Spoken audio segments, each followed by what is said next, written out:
Hello and welcome to Neurodiversity Celebration Week. I'm really excited to be bringing to you this week a whole week of podcasts looking at neurodiversity, but in particular, I want to look at and talk about what it's like to realize that you are neurodivergent as an adult. So, that experience of going through your whole life not knowing that there's a good reason adulting is harder or feels harder, or you feel like you're not doing it right, the whole life thing, or you're feeling like you get told that you're too intense and too sensitive and too this and too that. And that actually there might be something underlying that. So the inspiration for this week very much comes from my experience over the last 18 months. And like many parents, I was researching various neurodivergencies for my children and started to feel, well, the words I used at the time was like, this just feels too close to home. And I didn't really even at that point imagine that I was neurodivergent at all, but it felt close to home. What I was reading about for my children, trying to figure out their quirks, and that was the only language I had for it at the time. And that was the beginning, I think, of realizing that maybe all was not what I thought it was. And so in today's episode with Jennifer Harvey Sallin, she is a founder of Intergifted, and it is an absolute delight to have her on the podcast today. She is a psychologist, trainer, assessor, writer, and advocate. Jen has been dedicated to raising awareness about adult giftedness and twice and multi-exceptionality, and meaningfully supporting that community in their personal and social development.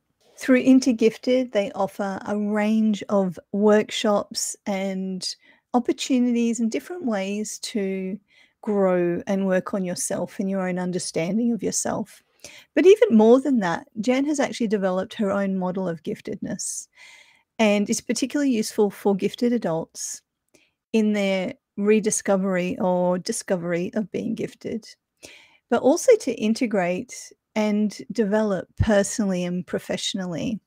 Her model is holistic. It starts with intellectual giftedness as a base, but factors in other areas of intelligence as well as other potential neurodivergencies and intersectionalities to create a full picture of each person's gifted profile.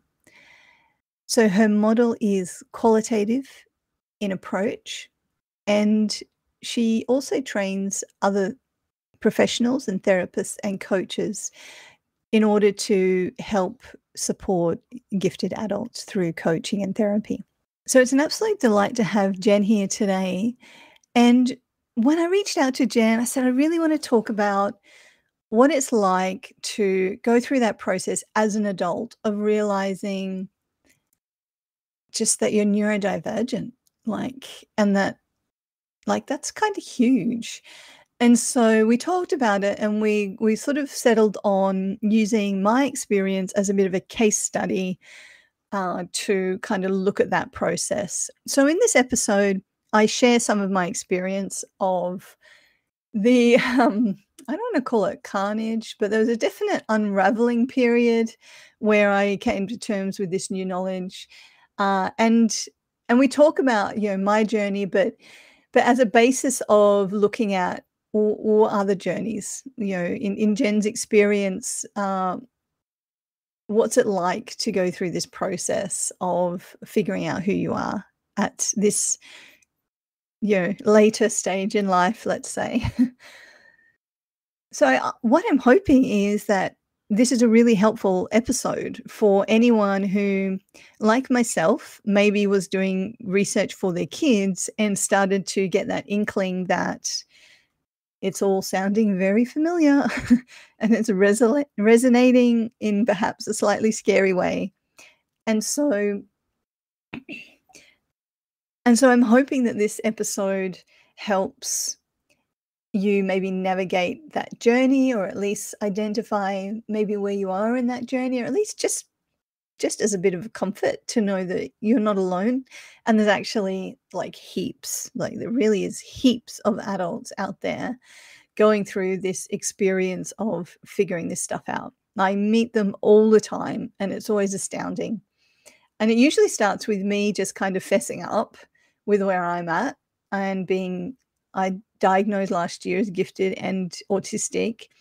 And then, I find that's a really helpful opener. And then people are happy to go, well, actually, I think I might be autistic. I think I might have ADHD or whatever it might be. And it's just an opportunity. Well, let's just have an honest conversation about that. So as our first episode of Neurodiversity Celebration Week, we're going to celebrate, I guess, the journey of figuring it all out, even when you're an adult. And Jen's going to give us some very sage advice and direction and commentary about that process. And if this is something that you want to look into, then Intergifted is a wonderful resource. And they have all sorts of blogs and articles online. Jen even does some podcast episodes, and they do lots of workshops. And there's also like counseling and different things that you can access. So an important part of this week for me is not just raising these issues and asking these questions, but also providing a whole range of places that you can go to dig deeper into these questions. Which is something we do a lot within Our Gifted Kids Hub community as well, as a safe place just to be ourselves, talk about parenting gifted and neurodivergent kids, and also talking about our own journeys within that as well. So please enjoy. Do comment on Facebook or Instagram. Let me know if this is resonating for you. Send me an email. Is this helpful? And let me know what you think. And thank you, Jen, so much for coming on and having a chat with us. So I hope you guys enjoy. Bye. Hi, I'm Sophia Elliott. As a parent of 3 gifted kids, I'm here to talk about all things gifted. Because I've been isolated and uncertain, and I've felt like that parent. Then I found peace of mind, support, and my community. This podcast is about sharing that journey, actually parenting gifted kids, and connecting with advice and support. So we have everything we need for every member of our family to thrive. This is the Our Gifted Kid podcast. I am delighted to be talking today to Jennifer Harvey Sallin, who is a psychologist, a trainer, assessor, writer, and advocate. Jennifer has dedicated her life to raising awareness about adult giftedness and twice and multi-exceptionality, and is the founder of Intergifted, which is an amazing organization and resource if you're ever looking to dive into what it is to be gifted as an adult. And Jennifer, I'm just absolutely delighted to be having this conversation with you today. How are you going? Thank you. I'm so happy to be here and happy to discuss all of these exciting adult giftedness and neurodivergence themes with you. And so maybe we can start just by telling everyone a little bit about Intergifted and maybe how you actually got into where you are, because I always think that story is kind of interesting. Oh yeah, always. Yeah, there's kind of the joke that I'm like a pioneer or something, forging, I don't know if that's the right word, but going on my own path. I was a gifted kid, gifted education, and then I grew up and forgot about that and had some troubles related to the fact that I had forgotten about that and was trying to sort of do my gifted self in ways that I didn't understand were not mixing well with the world, or I could see it wasn't mixing well with the world, but I didn't know why. And it was very frustrating. And I had a mentor during my later 20s, and she kind of brought something back up that made me go, hey, I think this relates to that giftedness thing. And wasn't I a gifted kid? And I wonder what that means now. And then I started digging deep into all of what was available in the giftedness literature at that time. which honestly wasn't enough. I mean, I'm appreciative for what was there, absolutely. But I just thought, oh my God, if there are other people like me looking for this information, I just don't know how they need more and I need more. I trained as a psychologist in my early 20s, and then I had become like a career coach. And so, I mean, naturally, my life was very focused on my work was focused on self-development. And I thought, yeah, gifted adults that want to do gifted specific self-development, how's that going to happen? There's no information that's gifted specific, or so very little. And so we're taking regular self-development stuff and trying to apply it to ourselves and meeting all of the dead ends that most gifted adults know, at least like somatically, even if they don't know like intellectually yet what exactly how to explain what happened. We all know it somatically, those dead ends where you're like trying and trying and trying. This, I'm applying everything I'm reading, but it's just not working the same for me as it's working for the other people that I see around me. So then I just thought, okay, I have to do this and I have to work with this community and produce information about it and start raising awareness about it. So I started writing. I mean, I did a ton of research, and then I started writing, and then I started developing a holistic gifted model as well, because I just wasn't happy with the kind of binary IQ score measure. I was like, yeah, but there's so much more to a person than just a number, like an IQ number. Like, what does that mean? Where does a person go after they learn that they have a high IQ? So over time, that led to me really supporting more and more gifted people. And then they all wanted to connect. They wanted me to connect them with each other. And I was like, I don't know, as a coach, I'm not sure. And one said, can you please create a community for gifted people? And I was like, I don't know if that's my strength. I'm not sure. And then I mentioned it to a few other of my clients, and they said, we'll do anything we can to help. So in 2015, then I started Intergifted. This team and I started Intergifted. And since then, it's grown huge. So now we're all over the world. We have about 750 members who are all really engaged in their own personal development, their gifted specific self-awareness and growth as a person, and being, let's say, more sincere and aligned with their gifted self.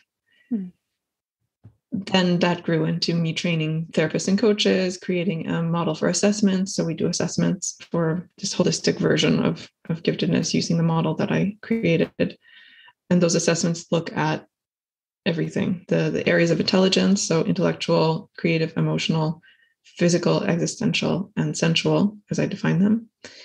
And twice exceptionalities, overexcitabilities, trauma, if it's present, gifted specific trauma, sometimes, very often, and any of the other intersectionalities that come with being a person, being an alive social person. All of these things play into how we understand, experience, and express our giftedness, and whether we feel that it's a gift or a curse, because a lot of adults feel like it's a curse, like it's the thing that makes me not fit in, and these kinds of things. And the reality is, it depends on how you use it. It depends on how you know about it and how much social support you have to express it. It can feel like a real big blessing if it's correctly supported and understood. So that's a lot of our goal with the assessments. Then we do integration work as well. So coaching to help a person really understand all the ins and outs of their profile and what to do with that. And then we have other kinds of coaching that are gifted specific. So gifted career coaching for multi-potentialites, for example. This is a common theme in the gifted world. If you don't know what a multi-potentialite is, for our listeners, that's somebody who is really good at a lot of things and wants to do them all and cannot fit themselves into a tiny little career box, or I'm just this, I'm just like in my case, I mean, I'm a lot of things. So I'm a psychologist, but I'm also a musician, and I also do climate work and. Yeah. I've spent my whole life wishing I could just say I'm a teacher or an accountant or just like a thing, just a one thing. Yeah, but no, it doesn't. That is for a lot of gifted people, and especially the multi-potentialites amongst us, that's never going to happen. And so then then the reality is, then you've got to figure out, if that's never going to happen, then how can I enjoy what I am, who I am, and how do I talk about about it with other people, and how do I not overwhelm people, and how do I get my needs met, like my complex needs met. And so a lot of it is, geared toward that. So we have a whole range: relationships coaching, parenting coaching, et cetera, but that's all available on the website. We have also subgroups: parents, business builders, creatives, a special group for high to profoundly gifted people, et cetera. So there's a lot going on, and it keeps growing and growing. And we also have like partner projects. One of them is my climate work, figuring out how to engage with the emergencies that we're in collectively. Yeah. And how to reconnect with our ecological selves.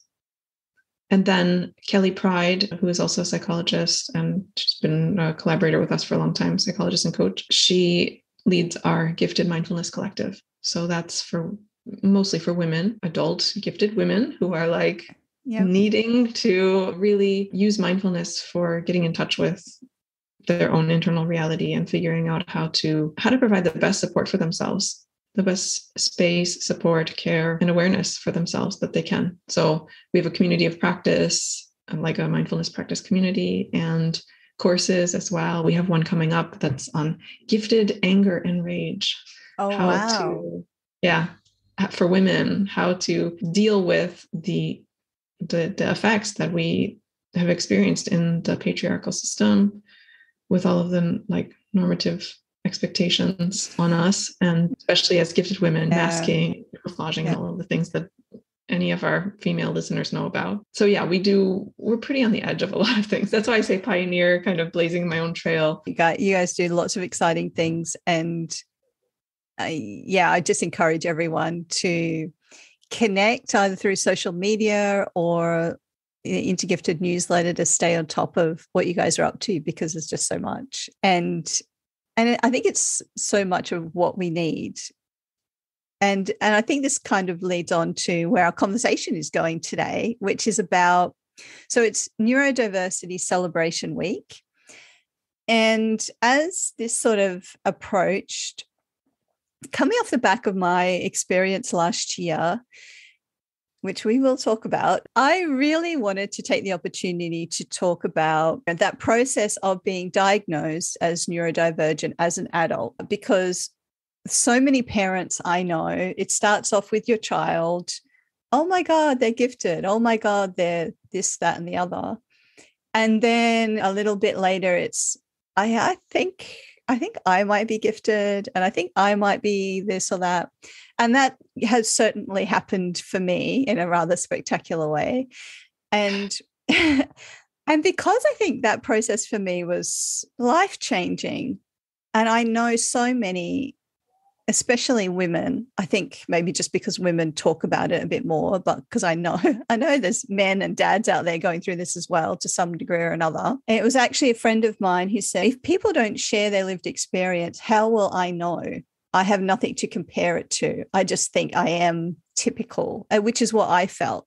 I was very much like, well, I'm just typical until I wasn't. And then I had to go find things. So this week is very much about kind of having that conversation as a sharing, so that people might resonate, and it might unlock some things for you as it did for me. And I was really excited about Jen being on this journey this week with us, because obviously the work Intergifted does with adults is so amazing. It was also an opportunity for me to kind of go, right, if this resonates, here is some folk who can help you. Because having been in that place, we definitely need that support. So where do we go from there? Okay, so as I've already said, a lot of parents start off with their kids, right? And often, I mean, we're all talking about giftedness here on this podcast. So let's start with giftedness. And in some ways, I think it's almost socially easier, although there's a twist. I say that with a twist. It's socially easier to kind of go, oh, my kids are gifted. This is resonating with me. I think I might be gifted too. And the only reason I sort of felt like I struggled to say that out loud was because it's like that whole kind of taboo of big noting yourself when giftedness isn't understood correctly. And So having gifted kids, that was obviously in the back of my head. Lots of things were resonating with me and who I am. But it was actually probably about 18 months ago that a couple of professionals that we were working with, therapists, commented on one of my children might be autistic. And we're a very quirky family. And I was on this mission to identify the quirks in a way to support my kids. And so autism, I think, is very interesting in terms of comparing giftedness and autism. And I don't mean to use the word comparing. I feel like I'm jumping around a little bit here, but I guess this is how it kind of unfolded for me. One of my children is profoundly gifted, and I'd always noticed on those checklists that you see on the internet that have gifted on one side and autism on the other, right?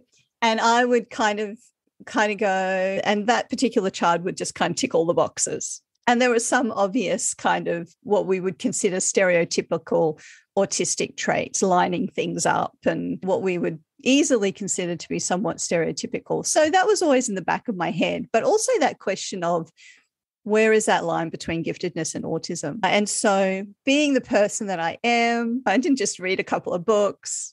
I bring the whole world in conversation via podcasts and talking to people about what is gifted, what is autism, and start to unpack this, not just for myself, but for kind of everyone. And so the funny thing was, I was at a friend's house and they had a book on how to help people with ADHD organize themselves. Mm-hmm. And out of just purely cognitive interest, I thought, I'll just have a little look at that, because obviously I'm very interested in neurodivergency. And this is like a play date at someone else's house. And I open the book and I start to flick through and read it. And I start to like melt down. And I'm in the lounge room and I'm kind of like fully just disintegrating. I'm like, okay, close the book, put the book back on the bookshelf, get myself together, because this is not the time or place. And oh my God, what was that? And so that was probably the notable beginning of my journey of, I think I might be neurodivergent. And so I guess let's have a little chat about that. When people come to you to talk about giftedness and like we say, other neurodivergencies, I'm guessing that people are coming from all different perspectives in order to have those conversations. Would that be right? Oh, yeah. Yeah. It can be parents who went exactly through what you described and kind of are, I don't want to say melting down exactly, but sort of kind of going, oh my God, could this be true for me as well? And interestingly, linked to what you were saying before, we actually find that for a lot of people, it's easier for them to admit the neurodivergence before they admit the gifted. So like parents like you who end up discovering that their child is twice exceptional, that like before they would never come to us about the giftedness, about recognizing the giftedness in themselves from their child, but they would come to us about recognizing the second exceptionality and say, well, maybe that giftedness thing is true, but I'm an adult. I don't have to think about that. But like, what about this other thing? And so we work with them to understand like there's both sides to this, like both sides are an essential part of you. And it's important to look at the holistic picture. Like you can't just cut one part out and then just look at the other part. So whether it's that scenario or another, a lot of times that's the commonality, even though people are coming at it from totally different, like you discovered it through a book at your friend's house kind of thing. Even if somebody gets diagnosed by their psychologist and has a different discovery process, like they're coming at it from a different angle, the most common kind of thing that does connect them is that they're fragmenting parts of themselves out, like that's that part of me, and that's that part of me, and that's that part of me. And so a lot of what we do is bringing all of those different parts back together and realizing like, almost like there's this internal family of members. Uh-huh. And how can these members get to know each other in a safe way and in a way that it becomes joyful for them all to coexist in the world, in your world. Yeah, no, I really get that. And I'm still very much figuring, I think, that out, because while I started off melting down over a book on ADHD, it actually led to me discovering that I was gifted and autistic. So it was almost like Pandora's box opened with the book. And then the universe, as it does, started sending little moments my way.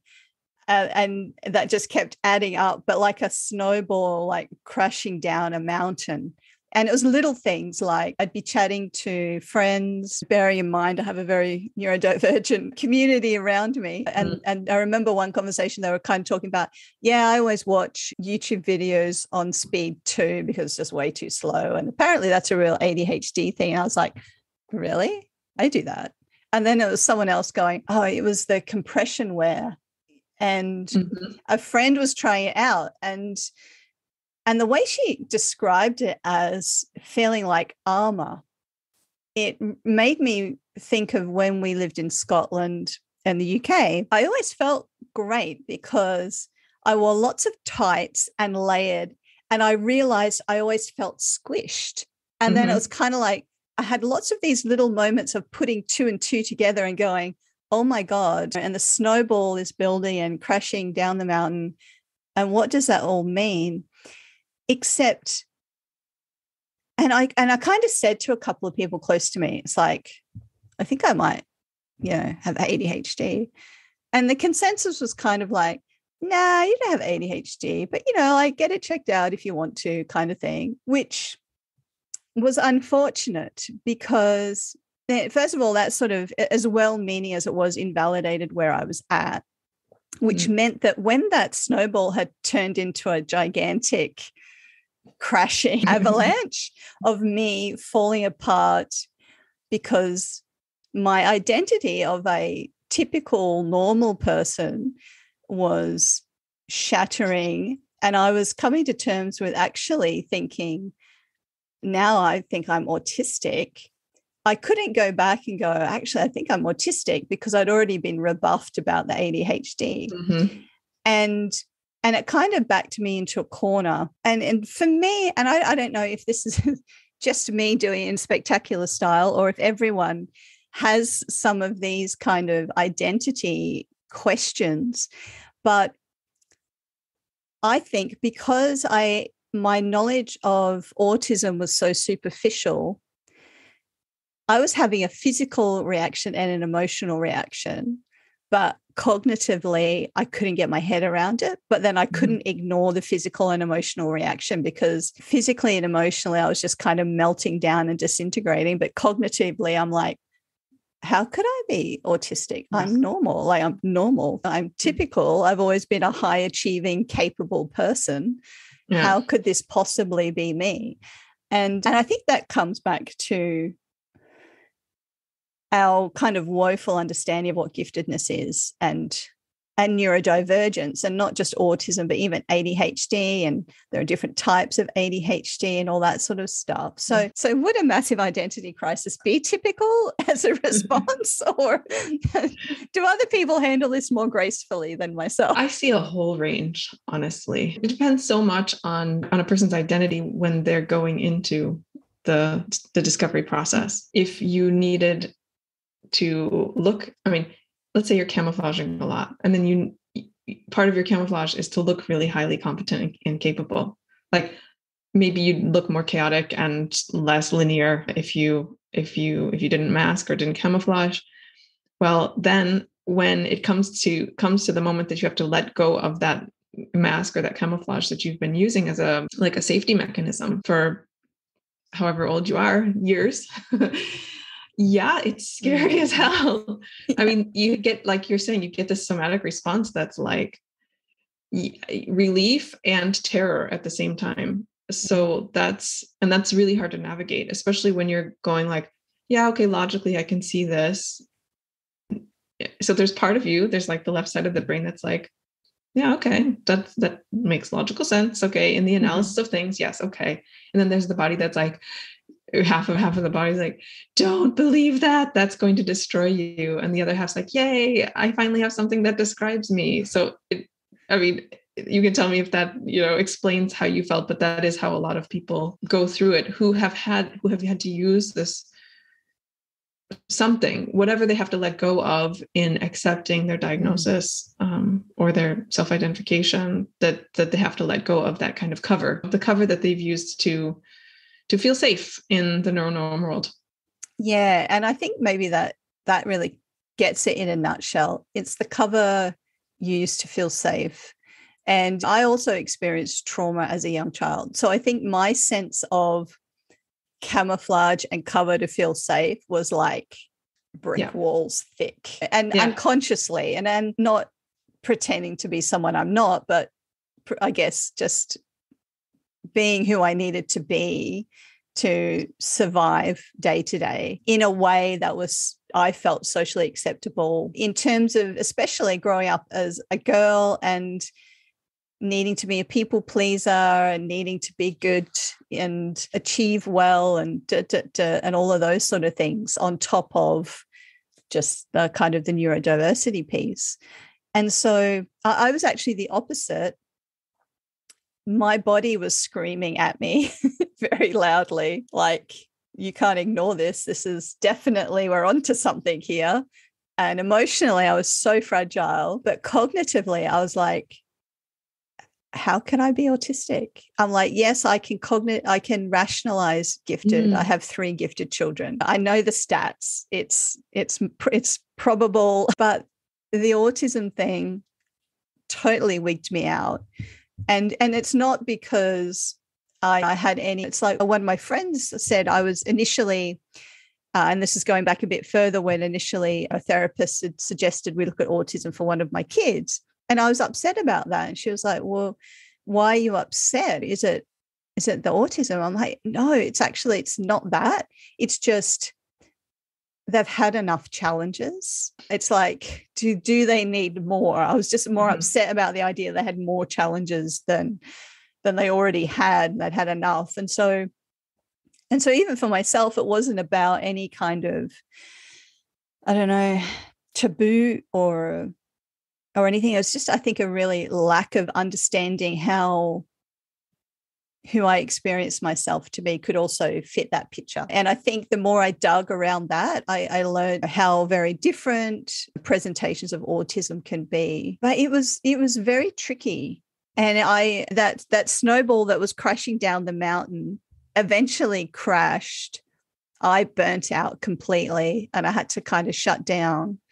And I was the little caterpillar in the cocoon when they turned to complete mush. And like for a while there, I was just complete mush. And of course, I was like, I need to talk to a psychologist like stat, because I'm like, I'm not going to cope for another day. And of course, you've got to go on a wait list. I was kind of lucky, but they canceled a couple of times. And the second time they canceled, I was like, I was hanging out. I could hang out 2 more days. They canceled. And I just kind of broke down, and I had to turn to someone and have a conversation. Thankfully, that went well, because I was so fragile that if that had not gone well, I would not have coped in terms of the validation. And so I was lucky. I found a great psychologist who was also, I think, also neurodivergent. So that certainly helped. And we embarked on a number of months of, assessment and exploration. And with hindsight, like I know people who've had an assessment in a couple of hours and it's all done and dusted. And I think mine it was like 9-10 sessions over a couple of months, but I needed that as well, that depth to really consolidate and understand it. So I know that assessment process there are different ways of going about it. And I know, for instance, with being gifted or autistic, or I don't know, probably even ADHD, I don't know, but there's an element of, self kind of assessment is acceptable. Like if you kind of this aligns with you, that's okay, but there are other ways of going about it. Perhaps you could tell us a little bit about, with being gifted or figuring it out, getting it confirmed. What can people do, I guess, is the question, when they're thinking they might be neurodivergent, but it's kind of like, well, what do I do next?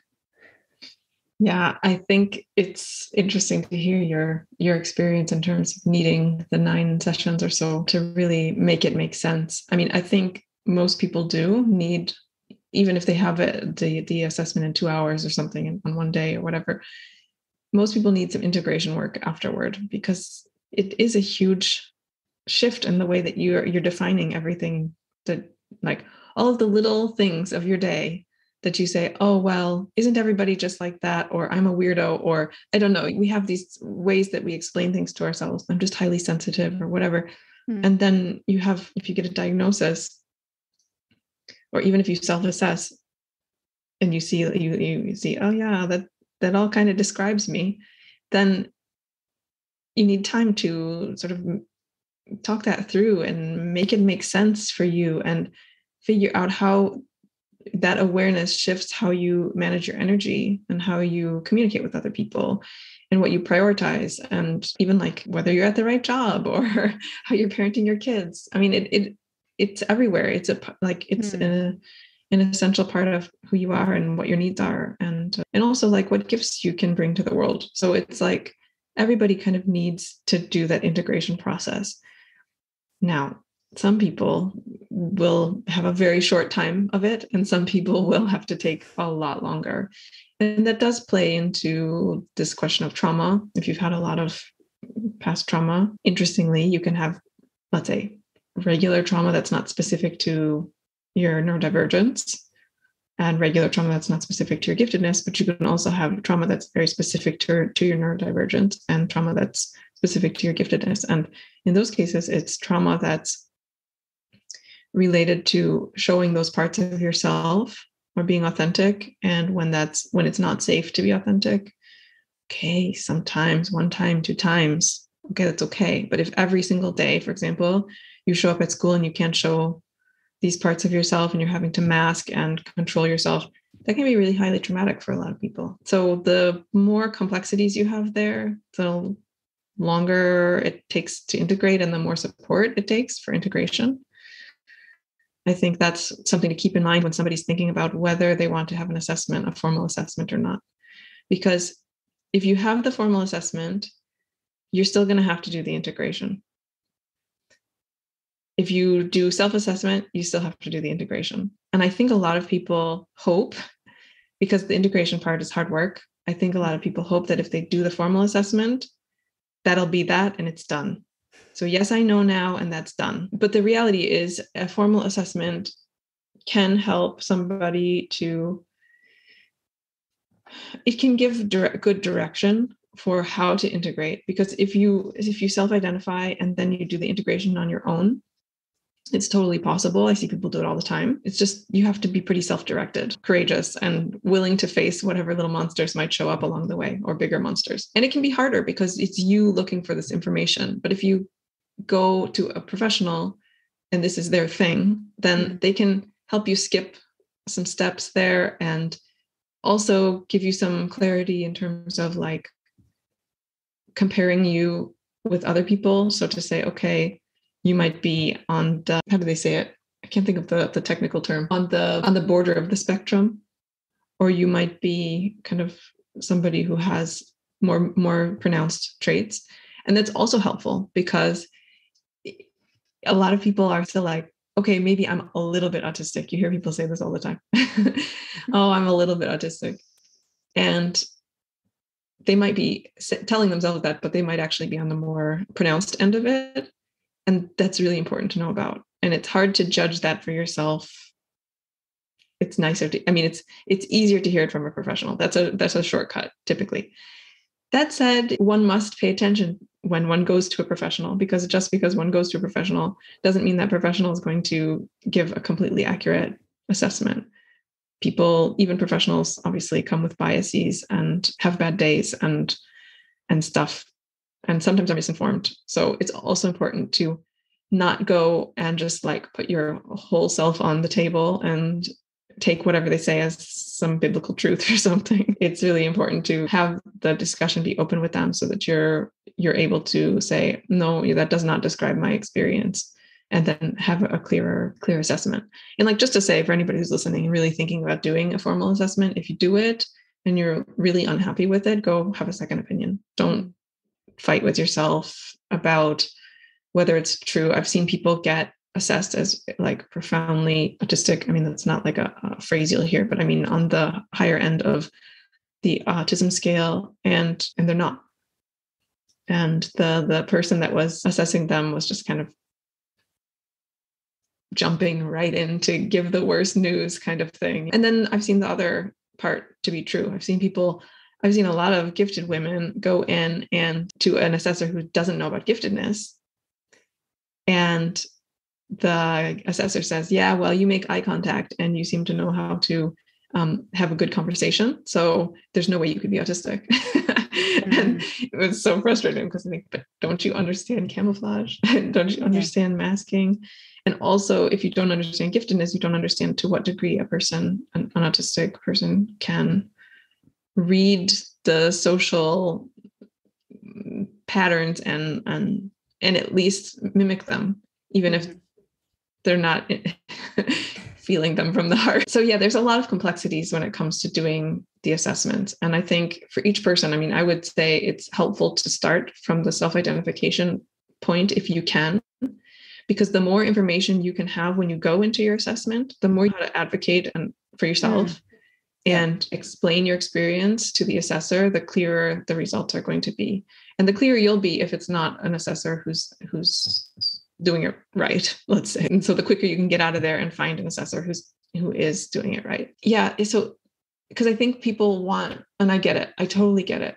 People want like a final answer, and they want it to be like, well, the professional said it, and I mean, you could see it with yourself where you're like, okay, the psychologist said that, but now I need to discuss it and see if it's really true and see to what degree it's true. And if it's true, what do I do with it? And it. So it's, yeah, like for anybody who's thinking about doing it, be ready to invest time and heart and courage and a lot of yourself in the process. It's not to be taken lightly. Yeah, absolutely. Poof. Yeah, because I started out obviously in a bit of a desperate place, and I was like, I need to know immediately. And of course that didn't happen. But as it kind of drew out, it actually gave me time to process and come to terms. And during that time, I was obviously coming to that understanding that I was autistic. But nonetheless, when I actually got the report and sat down and like read this report, it was incredibly confronting. So during that process, I also had, I would say, gifted assessment. Well, it wasn't really, it was an IQ test. And I needed that because I needed to, in my own head, understand how my giftedness, which was likely, was or might be impacting how I was autistic. And I was, this won't surprise anyone, I was very data driven, and it was kind of like, no, I need the data. I need to see this. That being said, I went through all of this severely burnt out. And the week I did the IQ test, I was actually like sick with a virus. I was doing it on Zoom. I rolled over. I spent 2 days in bed. And which, as a mother of 3, does not happen unless you can't get out of bed. So it was kind of like the worst day and the worst week and the worst month of the worst year, not when you should be doing these things, which made the results even more confronting. So I'd been waiting for what felt like a couple of weeks. It may not have been that long, but felt like a really long time for this final written report. And it was a Monday morning. I was in my car about to get out and go to this last day of a leadership program that I'd been doing. And I checked my email, as you do, and there it is. And I'm like, of course I'm going to read this now. I've been waiting. Of course. Yeah. So I'm in the car on my phone reading this report systematically, like breaking at the same time, because like I knew that would be the outcome, but I still didn't expect to tick every box. I kind of felt like I would go through the report and in some area I wouldn't be autistic. Like you said before, I'd just maybe be a bit autistic. And as I read through it, and it was kind of the kind of weight of realization that I was ticking all the boxes convincingly was pretty full on. And then there was the information there about the IQ test, and I'd done it because I needed to kind of understand where it fit.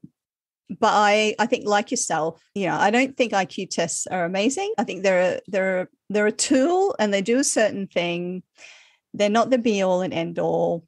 And I think they're a very small part of understanding what giftedness is about. And having done numerous of these with my kids, I know the impact of a bad day. Like one of my kids has sat them twice, and there's like a 56-point difference in one area because she was off that one day, right? So I went into all that knowing it, but I was like, sod it. I know I'm not well. I'm going to do it anyway because I just need to get it done. And I refused to put too much emphasis on this. And then I read the results, and it was like I still tested highly gifted. And that in itself was really confronting, because I was just like, fuck. I don't know. I don't usually swear, or at least on the podcast. But it was just kind of like many people. And I saw a post today in a Facebook group from a mum saying, everyone talks about their kids in here and they've got these amazing special things, and I don't feel like my kid has this kind of amazingness. And it's kind of like, I just want to wrap her up and say, that's not what giftedness is. It's who they are. And so I guess it was kind of like a crashing down of understanding, I think, how, I don't know, maybe how that had helped me survive. And I think, even though I don't know what the words are, but like many kids, as a multi-potentialite and a generalist and a very creative thinker, I didn't have a big G on my forehead as kind of going through. But then to kind of get this validation at this point, it was kind of like, it just made it all make sense, I think, in a kind of brutal, shocking kind of way. On top of this autism thing, which was kind of, that was a crazy day. And thankfully they were a group of people that I walked in the door, and they were like, hey, how are you? And then they were like, oh, you're not good. No. and I was just kind of like, I just found I'm autistic and gifted. I'm not good. I'm processing and crying. And it's kind of like, it was the right place for me to be that day, but it was pretty full on. And I think I share that because I think people need to know the impact and the magnitude of these discoveries, these conversations, these realizations. Because a lot of people will say either about their kids or themselves, it's like, well, what's the point? What's it really going to do for me? And I'm just kind of like, oh my God, if only you knew. Knowledge is such power. Do you find that as well? Yeah, absolutely. And it's why we always say, like I said before, our services are geared towards somebody who's really ready to learn about themselves and go through that process. Because if you're not, you were in a place where, even though it was like the snowball crashing down the hill, you had done enough research and enough work on giftedness and for your kids and their integration and everything that you still had a place for the information to land. Like it might have it turned into an avalanche and it did crash on you, but like you still had tools in place to be able to manage it. But for somebody who really doesn't have those tools in place, like somebody who's never done any work on giftedness, that's the first time they're learning about it, and they're not in a like stable place emotionally or socially, then it can really like not be good. And we learned that early on. And it's one of the reasons that we put this requirement in that somebody really has to be in a stable place. Like we have on our website ways to self-assess, to understand like if you're in a stable enough place to learn about it, because it is such a big thing. And there's a range within that. I mean, for some people it's a big thing, but they integrate it and they take their time, they integrate it, and it's nice, and then they live with it. And then there's there's everything in between. And then there's the other extreme, which is like, this is causing me a gigantic positive disintegration and I can't function for a while. So there's everything in between, but in any case, it does have huge impact. Even if it's the lighter version of the impact, it still has like lifelong lasting impact, because it's always sort of the same thing. Like you learn your language, your culture, you learn about where you live, you learn about economics, you learn about the way that the world works, et cetera, et cetera. But did you not like allowed to learn about this part of yourself, which is like the basics of how you think and the basics of how you take in information and the basics of what you need, like intellectually, emotionally, creatively, and so on. I mean, going around without this information seems really strange. Like it seems crazy that we are even asked to do that. But of course, being in a very extreme minority makes it so that that information hasn't been, top on the list of human areas of information to get. But it's growing, obviously, because people on the fringes are talking about it, talking about their experience. I mean, that's also why you're sharing this today. And the same thing is true with the autism.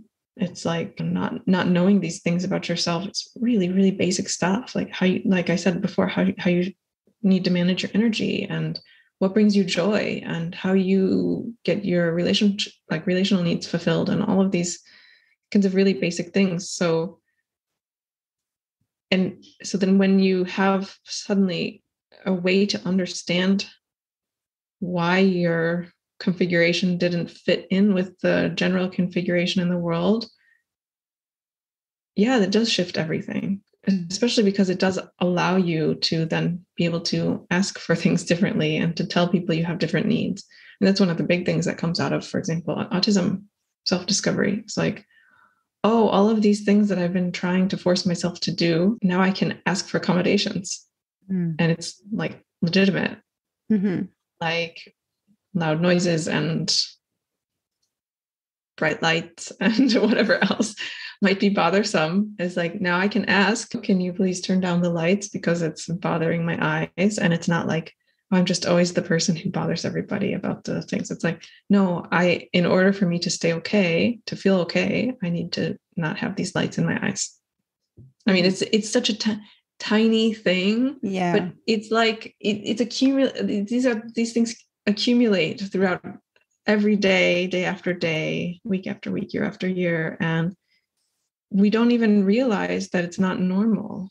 Like we're like, oh, I guess that's just how life is, and actually, no.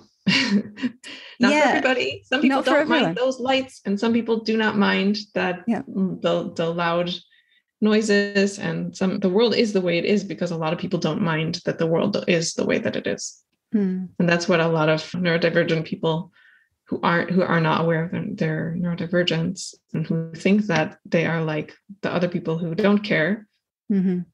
That's where they get confused. And so it's like, you got to know this about yourself. When you do know it, you'll fight for something different. Yeah. I think for me, some of the things it's given me, other than like just a completely different identity, but like in a good way. First of all, I've got a new language and a new understanding, let alone a new narrative to apply to understanding my past. But it means that when I talk to my kids, like I was sharing how I feel when I get sensory overload, and one of my kids was like, yeah, I totally get that. And I'm like, oh my, really? Wow, okay. Well, we can do stuff about that. And so it gives us this language to share and understanding, but also just for myself, because previously I was always just either tired or overwhelmed. That was all the language I had. Now I know tired is different from exhausted, is different from being sensory overwhelmed, is different from being overwhelmed with life and stress. Like I have all these layers of actually these different things. And it means I can take different actions for each one. And I'm still figuring a lot of that out, but already there's an illumination and understanding that makes sense. Like it really just resonates on the inside, just that sense of, yeah, this makes sense. And so I think even in terms of a parent or an adult sort of saying, well, why should I go through all of that time, money, expense, energy, working on myself? I think the opportunities are huge in terms of caring for yourself better. Like you said before, actually knowing what accommodations you need, having that language around what works for you, what doesn't. I now realize, this is going to sound, I don't know, however it sounds, but I always thought I was organized. But now I realize I have always been a disaster, but I've always just worked extra hard at it to be organized. And prior to having kids and being a bit younger, you have that energy.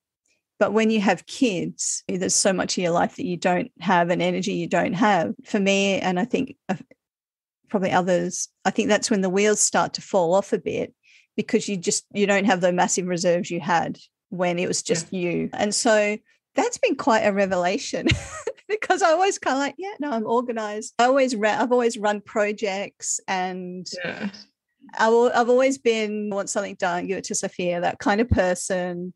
And I realize now it's just not because I've kind of organized it well. I don't even have a to-do list. I have like a to-do basket. It's like, usually I have like a mound. This is my to-do mound. And I'm kind of like, okay, this is making sense. And it's like, actually, I don't want to work that hard anymore. How can I do this better for me? And I've even just the last month, I've kind of got a new system. So far it's working mostly. It's kind of amazing. So there's all sorts of, I think, revelations that can be had of reinterpreting things that you knew and waking up another day and going, actually, that thing I knew, now I know something very different. And yeah. I think there's something powerful about what you're talking about in terms of the compensations that neurodivergent people do. And again, yeah, like you said, you might be working so extra hard and you don't even know it. You're not even, you think that you're working as hard as the next person, but actually the other person. So what you're saying was really important because it's highlighting how hard neurodivergent people are often working without realizing how hard they're working.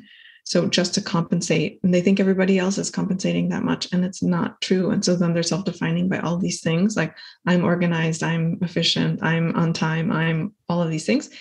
And yeah, maybe they are in a way, but it's like because they're doing triple the amount of work that somebody else that is that organized is doing.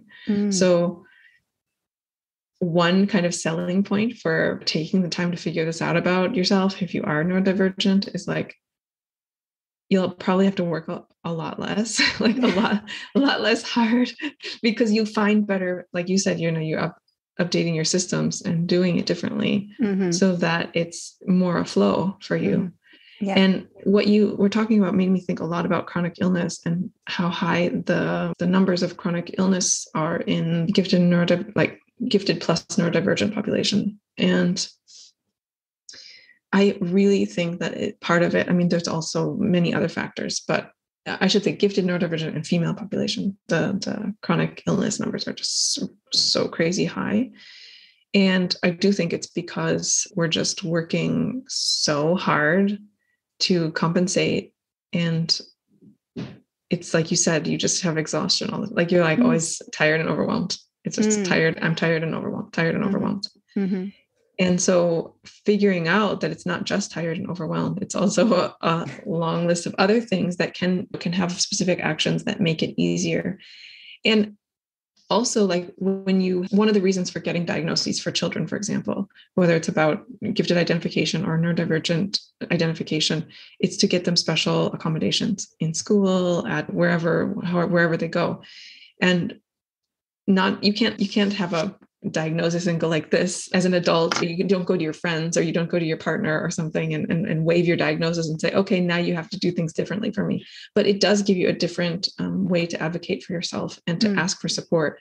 And in the ways that people don't ask for support because they just think everybody is struggling like they are. And they just think, like, I remember when I was a kid and I would see other people and I would think, well, they're struggling as much as I am internally, but they just handle the stress better.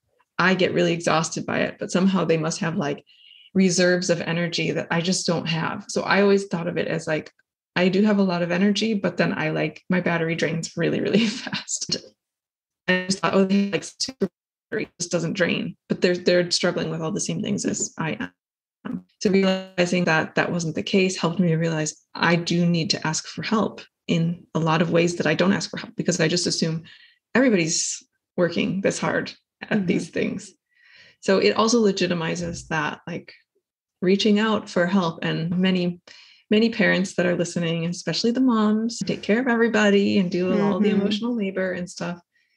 It's always a good reminder that, like, you're part of a community, and that community wants or should want the best you for yourself and for their relationship with you. And if you're like not aware of your needs and you're just working so hard that you're exhausted all the time, I mean, you're not getting the best of yourself. Your kids aren't getting the best of yourself. And if you knew more about what your actual needs are, you could advocate and ask for the support that you need. Doesn't mean you always can, but if you're not even asking, there's zero chance you'll get it. If you're asking, at least you're getting some more chance that you'll get those needs met. I think, what you were talking about, it just brings this point of, like, it humanizes you when you find out what your real profile is, like neurodivergence and gifted and all of the things, the overexcitabilities and trauma and whatever else is existing in your profile. And it humanizes you, and it makes you able to really respond to your human self and not this some ideal that was put on you because of culture or whatever, which kind of brings me back to the first thing you were talking about, just like of the podcast, where you were saying you just had such a difficult time seeing yourself as autistic. And that's no surprise, because the cultural ideal of people is like that normal is so great and everything abnormal is like something scary. And there's a lot of conflation with autism and intellectual disability. And so a lot of times people think, well, if you're autistic, then you aren't able to do complex thinking or something like that. Or you can be autistic and a savant, but that's like such a small percentage of the population that people often don't even think about that. And so there's also this sort of cultural thing where there's so much misunderstanding and so much expectation on normal, be normal, because normal is the high standard, that I think it's hard to even understand how much we're putting that on ourselves.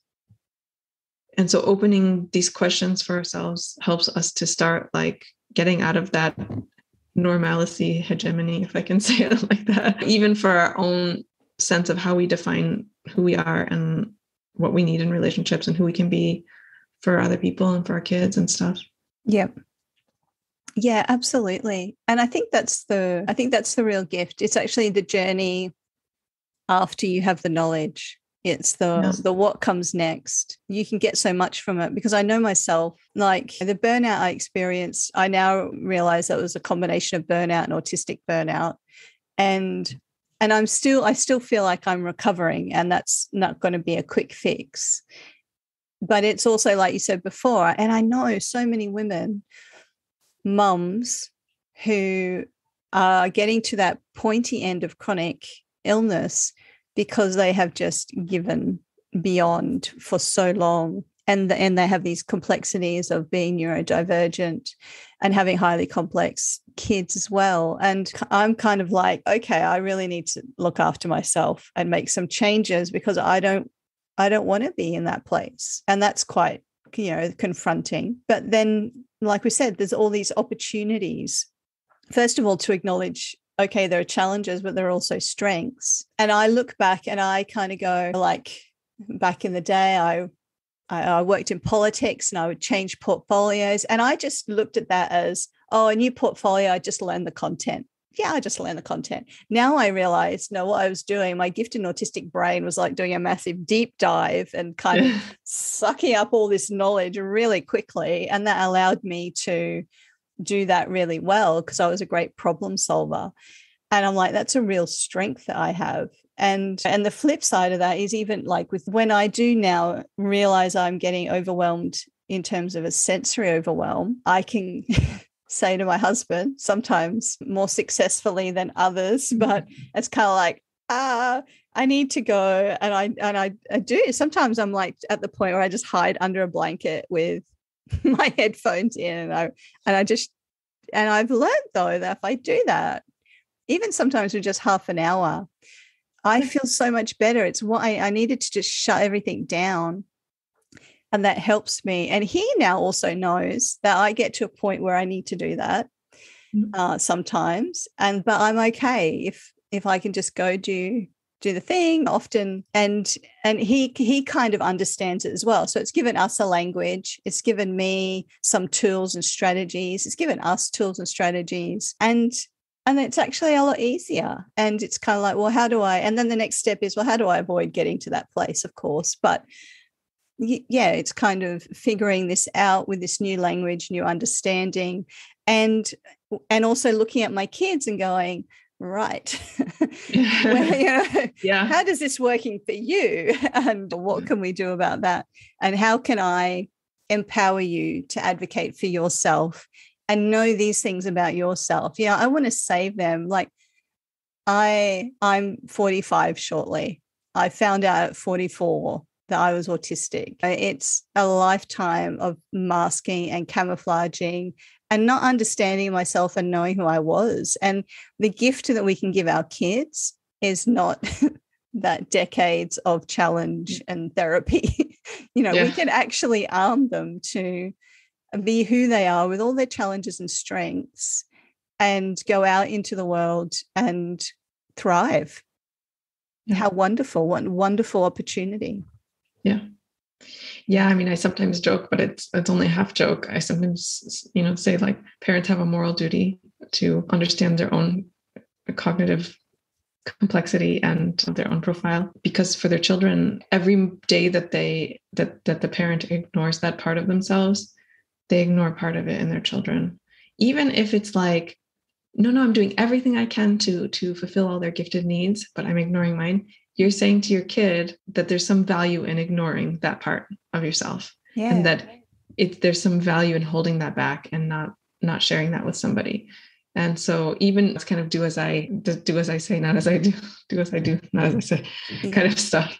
It's I mean, we're always modeling to our kids, and we got to be careful of what we're modeling. Yeah, absolutely. Yeah, exactly. Yeah.